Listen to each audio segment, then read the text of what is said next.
A Rainha Primordial. Primeira parte.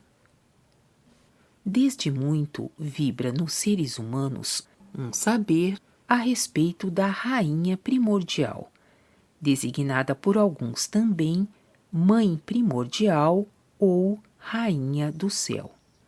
Há ainda muitas outras denominações e, como sempre, os seres humanos imaginam com a denominação algo bem determinado, que corresponde mais ou menos à respectiva denominação, a qual somente serve para despertar um quadro no espírito.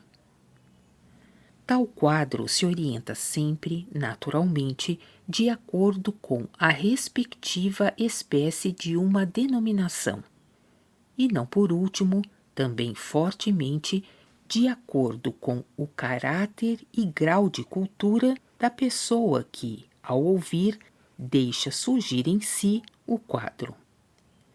Sempre, porém, cada denominação diferente deixará surgir também um quadro diferente.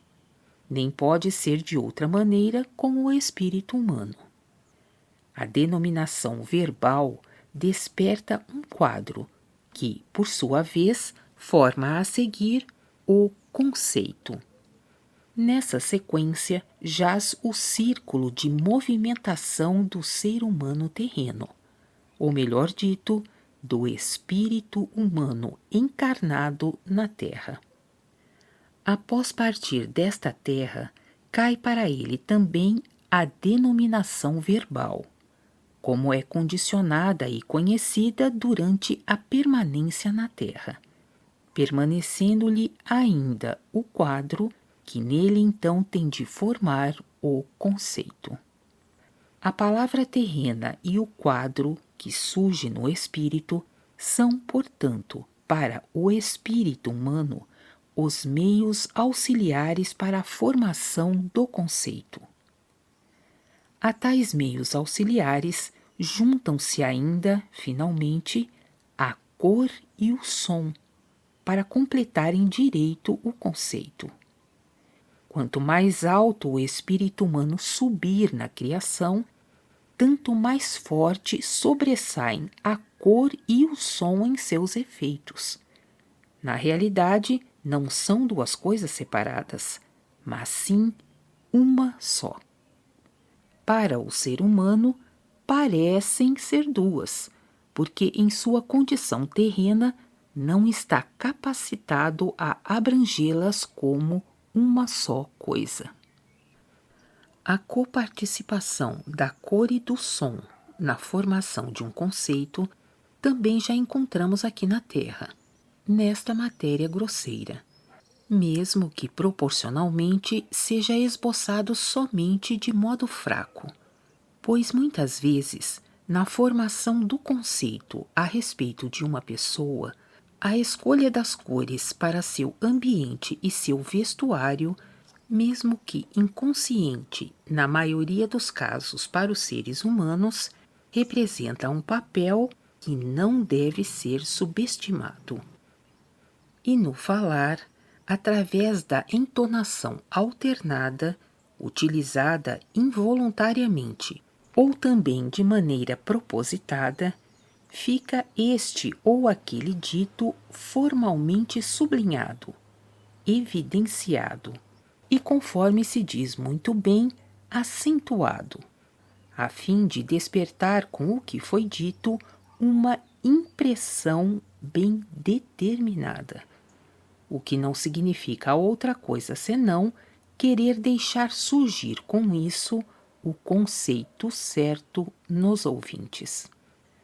Na maioria dos casos, isso também é alcançado, porque de fato facilita aos ouvintes, com a entonação correspondente, formarem uma melhor noção referente ao dito.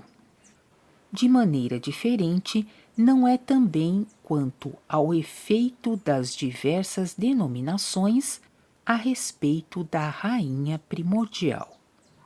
Com a denominação Rainha Primordial, surge uma imagem bem diversa da que decorre com a denominação Mãe Primordial.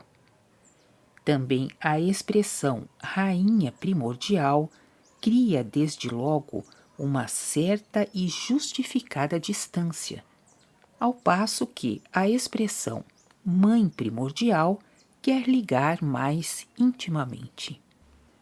De mais a mais, tudo a esse respeito terá de permanecer sempre para os seres humanos um vago conceito, visto cada uma de suas tentativas para discernimento só poder redundar em imensa restrição e diminuição do que é verdadeiro, não lhe transmitindo aquilo que é.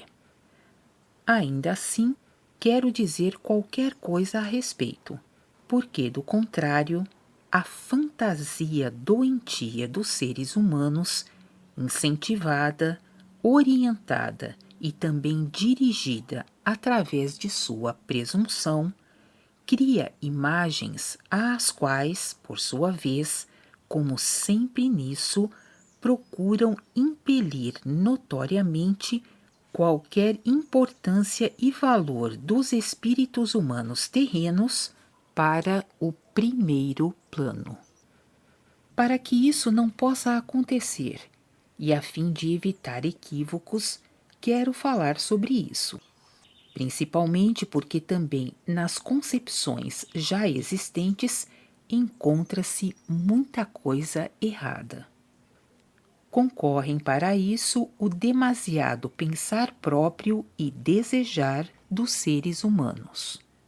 E isso sempre acarreta confusão, quando se trata de coisas que o ser humano sequer poderia descobrir com o pensamento, mas que simplesmente, só sendo oferecido de cima, é que consegue receber, na pressuposição de que preparou terreno para a receptividade, para o que se faz mister humildade, coisa que nos tempos atuais o ser humano não possui.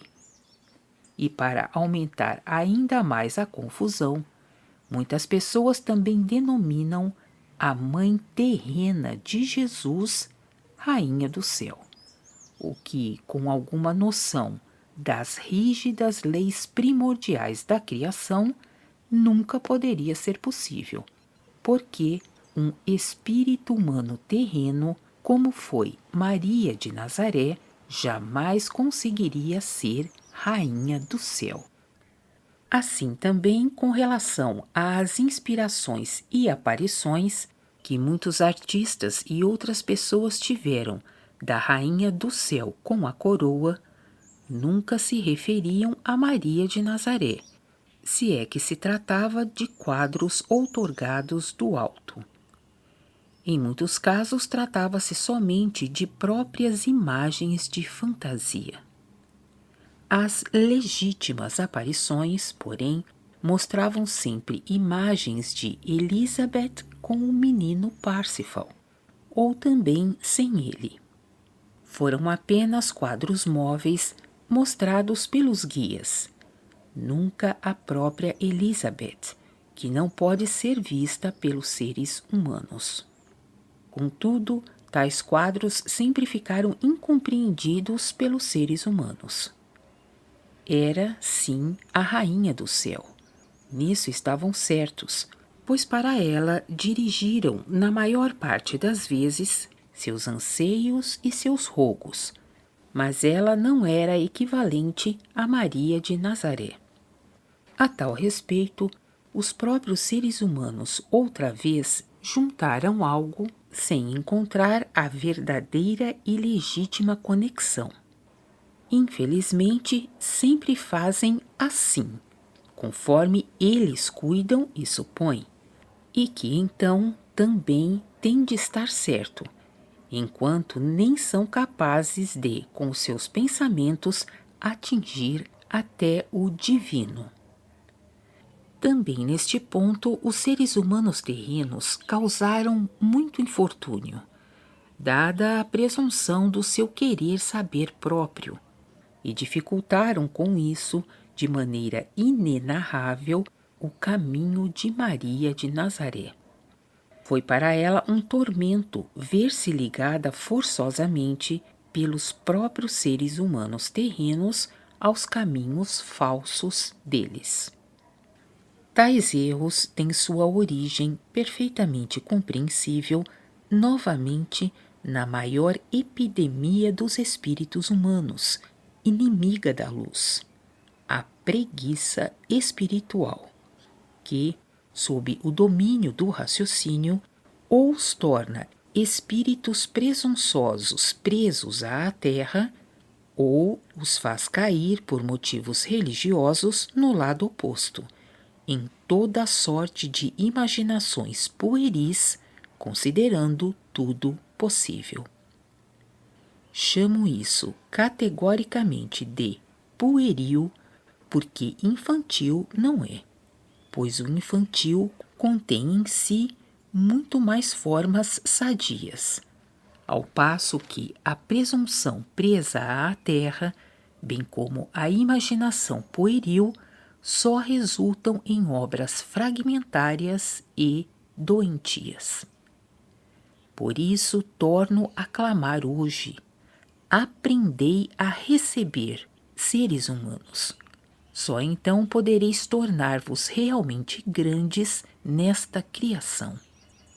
Nisso reside tudo para vós, se quereis tornar-vos felizes e sábios. Para tanto, contudo, deveis dispor-vos, do contrário, nada podereis obter. Por isso, até agora vos foi vedado usufruir as verdadeiras preciosidades desta criação. Continua na segunda parte.